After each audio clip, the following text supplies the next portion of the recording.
What if I told you that this slender, shorter boa in a few years' time would be bigger than this girl? In the world of boas, looks can be very deceiving, and we're here to tell you why. Why?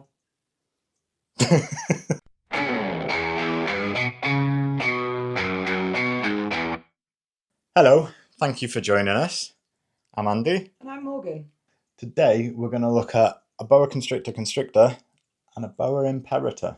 What's the difference? Because they look pretty similar to me. Well, Boa Imperators, or a common boa, are more readily available, often cheaper, and more common in the pet trade. They also have slightly different care. A big problem, now you ask, is that you will often see people mislabeling a common boa as a red-tailed boa, which has issues when it comes to their care. A boa constrictor, or a true red-tail, will need slightly different care, slightly smaller meals because they are more prone to regurgitation. Whereas this one's a bit of a dustbin, isn't she? Yes, she's a complete dustbin. She will eat absolutely anything. Not us, though. No, not us. That's not a bit us. of a myth. She's yeah. So actually, yes, you're completely right.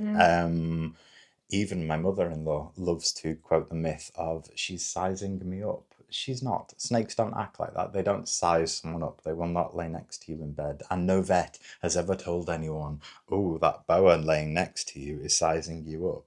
It's bullshit. So the huge majority of boas in the pet trade is the snake that is currently climbing up your head right now and about to appear on screen right now. There we go. There she is. Yeah. Oh, babe. And they are probably my favourite snake that I've ever owned. Also, the first snake I ever owned was a common boa, and probably my favourite type of snake. I only got Bea because I've kept common boas all my life, and I wanted a red tail just to see what the fuss was about and what the difference is. And to be honest, they're both as amazing as each other. I don't really see. And one thing that I constantly say to Morgan is, you need a boa. I do. The minute I met Gigi, I fell in love with her. Well, the minute I met Gigi, Andy launched her at me over my shoulders, and she just sat there like a puppy, just waiting for a cuddle. She's absolutely beautiful. She is. So at the beginning of the video, I mentioned their growth rate. And yes, there is every chance, based on averages alone, that in 2 years' time, that Bea will actually be bigger than Gigi. Now, the growth rate is very different between a boa imperator and a boa constrictor. In the boa constrictors will grow very slowly and very steadily, whereas a common boa will grow like a weed and just shoot up every single time people see Gigi when they've not seen her in a while, or even not seen her in a couple of weeks. They'll be like, oh my god, she's grown. Whereas Bea, it's noticeable in the past 9 months since I've had her, but it's a lot slower. Gigi at Bea's age was twice the size, twice the thickness. I love how relaxed they are. Yeah. How calm they are. Not like Frobisher, where you need both hands, both eyes on her at all times. You could literally whack Gigi round your neck and just crack on with your day. Though you shouldn't. No, you absolutely shouldn't, because they are constrictors after all. So another way that you can tell the difference between a BI and a BCC is the saddles. So you will notice on a true red-tailed boa that their saddles look like the Batman symbol, and they are evenly spread out, and they usually have 21 or less saddles down the length of their body, and the colour between them is quite strong and quite noticeable. Whereas on the common boa, the saddles are separate on Gigi, but they tend to blur it to an extent and not very massively. You've also got some reds and burgundies within her tail, whereas a true red tail will have very, very noticeable reds in their tail. So I think that's why people are missold a common boa and told it's a boa constrictor constrictor when it's not, and then try to resell it on platforms where they will then say it's a red-tailed boa. It's not. But you don't need to worry about it because a common boa is one of the best pet snakes you can have. I got my first boa off my uncle when I was 8. And Before or after the adder? The adder was a slightly different story. We'll have to get to at some point, because it's a fantastic story. Yeah, I was I kept an adder without knowing for multiple years. I'd been told in my youth that they were a corn snake, and I believed them because I was a child who'd done no research. I free-handled this nervous Britain's only venomous snake for many, many years. Without actually being bitten, but with the confidence of just reaching in and grabbing this snake, who was very timid and shy and scared, and did fit all of the signs of an adder. But yes, I had been told, I had been misled. So I'm not judging people when they think they have a red-tailed boa, because stupid little teenage Andy thought he had a corn snake. Turned out he was given something entirely different. I got you, baby. So the reason that I love the common boa so much, and that's not saying I don't love Bea, because I do. She was a birthday present last year off my other half, and I adore her. However, I was given my very first common boa by my uncle at a very young age, and was convinced that they would be able to live in, I think, their 3-foot tank. Within a year, I'd had to ask for a larger tank as my birthday present, and that became a regular birthday present over the following few years. And I had that boa for 20 years before they died of old age. I'm not sure quite how old they were when they came to me, but that species of snake is what started my obsession, lifelong obsession with snakes. What is the average age span for the boas? You'll hear... Is there much of a difference between B and GG? Not really in lifespan. You will hear different things. I think if you can get them to 25, It's good 30, going. then you're doing amazingly well. I'm not 100% sure how old my first one was, but I plan on having GG for at least 25 years. Yeah. That would be perfection for me. And that is something you really have to plan for when it comes to the bigger species, is that long-term requirements, because a viv this size will not last you very long. No. And then all of a sudden you need to find more and more space within your house, and then you end up like us where you build extra rooms to accommodate. Yeah, Worth it for these beauties. it really is. I'm also loving the fact that Morgan has spent this entire video so far with a boa constrictor. This is the best day ever. Gigi's coming home with me. People will be giving me funny looks down driving back down the motorway. She's not. Snake on my head. There are some snakes I would probably donate to Morgan's side of Liverpool Reptiles, but not this girl. No. Actually, not this girl either. And there's a possibility she will be taking my Baron's Racer at some point, because they have bonded so well. Me and Frobisher are best pals. You want to come to your dad? I think she does. Oh, you're going to bite my face. One of the two. She's so beautiful. Temperament-wise, is there much different? Because they, temperature-wise, blah, blah, blah, blah, blah. I'm leaving that in. Temperament-wise, is there much difference? Because I've only seen Bea hiss once when she was a teeny baby. I have never seen or heard Gigi hiss, and they both feel pretty chill. So they're actually, it depends who you ask, and I think this is completely anecdotal, because to me there hasn't been a dramatic difference. I could be wrong, and I'm willing to admit that. Please let us know in the comments below, and please like and subscribe to correct me again in the future. However, I have been told by many people that a boa constrictor is generally more placid and tame. I've never personally found that to be the case, and I've handled quite a few, even though Bea is my first. I've never found a Boa Imperator to be anything other than gentle, giants, and loving. Yeah. And I think that's why, to me, they are so perfect, and why I will never quit saying, Morgan, get a boa, because they are just so loving. And they're not a giant snake, they are a big snake. They're not a Burmese or a mainland reticulated python. They are a middle-sized snake. I mean, I'm 5 foot -2, and Gigi's a fairly manageable size for me. Yeah, I mean, my neck's starting to hurt a little bit. Yeah. But it's worth it if she's happy. It is, yeah. She's the coolest hair accessory. Yeah.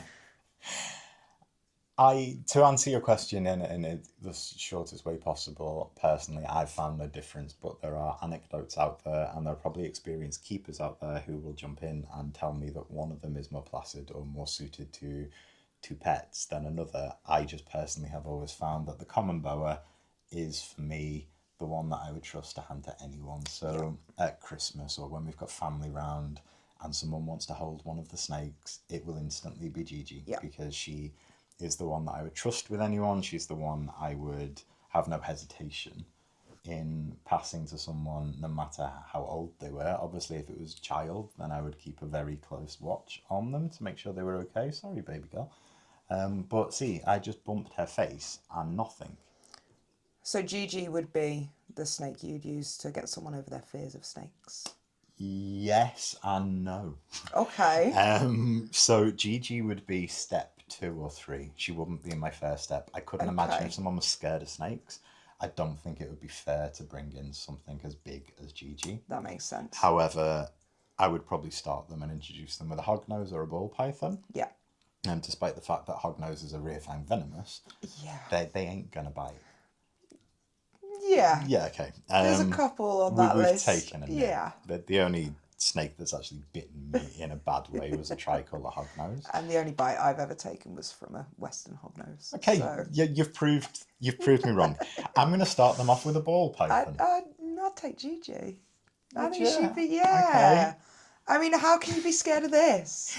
Because this is she's amazing. Freaking huge for someone who's scared of snakes. She isn't huge. She isn't a monster. She's a very gorgeous manageable little size. baby. But if you were scared of snakes, you'd walk in and just. Do you know what? If I was scared of snakes, I'd probably be like, "What the fuck is that anaconda doing in your house?" Exactly. I might have to spend the rest of the video like this. Okay. So, when it comes to care, there isn't much of a difference. Boa constrictor, or a red-tailed boa, will need slightly higher humidity. They are prone to a respiratory infection if they don't get enough humidity, which is the opposite of some snake species. So a boa red-tail will need slightly higher humidity, but their temperatures are pretty much spot on for both. So you're going to be looking at maybe 31, 32 at their basking spot, and with a cooler spot available to them. In an appropriate sized tank, they will thermoregulate themselves. They do not need you to be switching up and down. You just need to make sure that you have a thermostat in that will control the hot end, and that the cool end, provided the tank is big enough and suitable, will control itself, and they will take themselves off. This one, I've found, will only poop in her water bowl, and Gigi will just go anywhere. But it's quite rare for both of them to actually poop. You're looking at maybe once a month, once every 6 weeks. That's not bad. No, it's a huge bonus. If this was one of our good, bad and ugly videos, that would be the best good. Yes. The reason I want you to get a boa is because they are so hardy, and I'm talking Boa Imperator here, and they are so forgiving of mistakes. And I think that's why I was so successful in keeping my first one from when I was such a young child. They come from a huge geographic range across the South Americas, that they are used to varying tropics, varying humidity, varying temperatures, whereas a red-tailed boa mostly comes from the Amazon basin and is used to things a lot more humid. So will get quite sick if they don't have their humidity on point, which is why in Bea's tank, her water bowl is at her hot end, ready for her just to give some natural humidity. She has moist hide and she gets regular misting as well. It's quite a big bowl as well for her size at the minute. Yeah, she's also got 2 water bowls, just 2. So she's got one that she generally drinks from, and then she's got her bathing and pooping big. So it's a cat litter tray at the moment. I think it's quite interesting how they figure out the difference, and they stick to that as well. I think that's really clever. So we touched on feeding before, and they're feeding, and they are both, as another YouTuber will often say, they both eat like boas because they are boas. But they are very good feeders. Whereas with Gigi, I will feed her appropriate sized feeders, less regularly than a lot of our other snakes, but she will eat anything. And she very, very rarely, I don't think she's ever missed a meal. How often does she eat? Every 21 days. Wow. Currently. So it's like, sometimes I will also skip one as well, just to get her used to. Like if she was in the wild, she's not going to eat successfully every single time. The moment she's on large rats, she's going to have to jump up.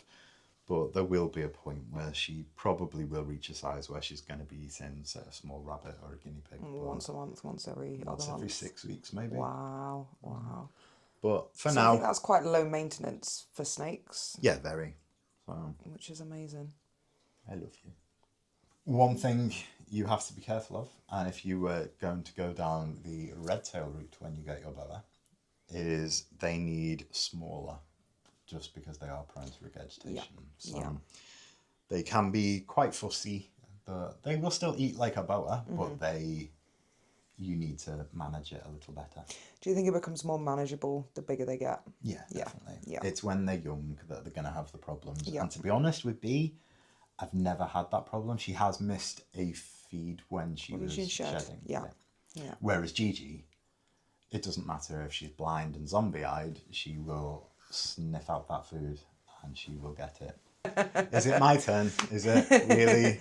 I mean, to be fair, if life was a little bit less chaotic and I never had to leave the house, I'd just become the enclosure. Yeah. You could literally just walk around with Gigi on your head all day, every day. You're going to need that heat above you as well, so you're going to get a very good because tan. you look ridiculous. So we touched on hook training and tap training and target training, which we are going to revisit in a video very soon. In fact, I think we're going to film it in our next month's filming day. Yeah. So yeah, we're going to talk about that. And to be honest, it is something I would very strongly recommend with boas. So if you want to follow us, we will be touching on it and we will be going through our experiences with hook, tap and target training and what the differences are. Pros and cons to each. Yeah. Sounds good to me.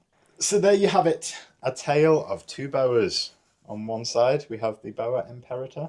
And on the other side, we have the Boa Constrictor. She's Boa Constrictor. Yeah. You're not listening to the rest of the video. I don't listen to anything, mate.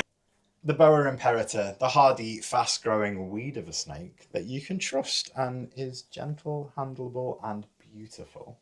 And the Boa Constrictor, that is exactly the same. Albeit a little bit slower to get to those sizes, but she will get there in the end. So thank you very much for joining the four of us, and yeah, we'll catch you soon. See you soon. Bye. Hello. If you want to see more of these snakes and the rest of the snakes in the reptile room, give us a like, give us a subscribe, and I'll see you soon.